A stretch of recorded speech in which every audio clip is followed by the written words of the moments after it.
দ্বিতীয় সারির দল নিয়ে বিশ্ব চ্যাম্পিয়ন ভারতকে হারিয়ে রীতিমতো চমকে দিয়েছে আয়ারল্যান্ড। অপ্রত্যাশিত নয়, ধারাবাহিক পারফরমেন্সেই জিতেছে আইরিশরা।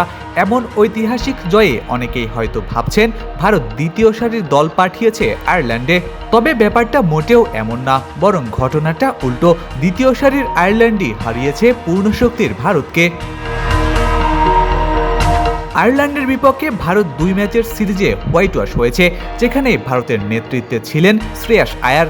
দলে ছিলেন অভিষেক, স্যামসন, ঈশান কিষান, তিলক বার্মা, অক্ষর প্যাটেল, দুবে, আর্শদীপের মতো ভারতের প্রথম সারির ক্রিকেটাররা, যাদের দ্বিতীয় সারির দল বলার কোনো সুযোগই নেই। তবুও লজ্জার পরাজয় বরণ করতে হয়েছে আকাশী নীলদের।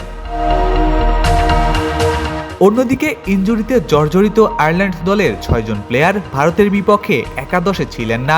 পল Stirling, Josh Little, Mark Adair, Curtis Campher, Barry McCarthy এবং জর্ডান নেইল। দলের এই 6 জন গুরুত্বপূর্ণ সদস্যদের ছাড়া নতুন প্লেয়ারদের নিয়ে দ্বিতীয় সারির দল সাজাতে বাধ্য হয় আয়ারল্যান্ড। লিটল ম্যাকার্থিরা সুস্থ থাকলে 2 ম্যাচে 11 উইকেট তোলা জাইমুনরা হয়তো সুযোগই পেতেন না দলে। তবুও মাঠের পারফরমেন্সে তারাই ছাড়িয়ে গেছেন মূল দলকেও। ম্যাচ হারের পর ভারতের অধিনায়ক দাবি করেন টি-20 সিরিজের উইকেট বুঝতে পারেনি ভারত। অন্যদিকে আইরিশ কাপ্তান প্রথম ম্যাচ জয়ের পর দলকে বোঝান ভারতকে হারানো কোনো অঘটন নয়। তার প্রমাণ দিতেই পা মাটিতে রেখে দ্বিতীয় ম্যাচে মাঠে নামে।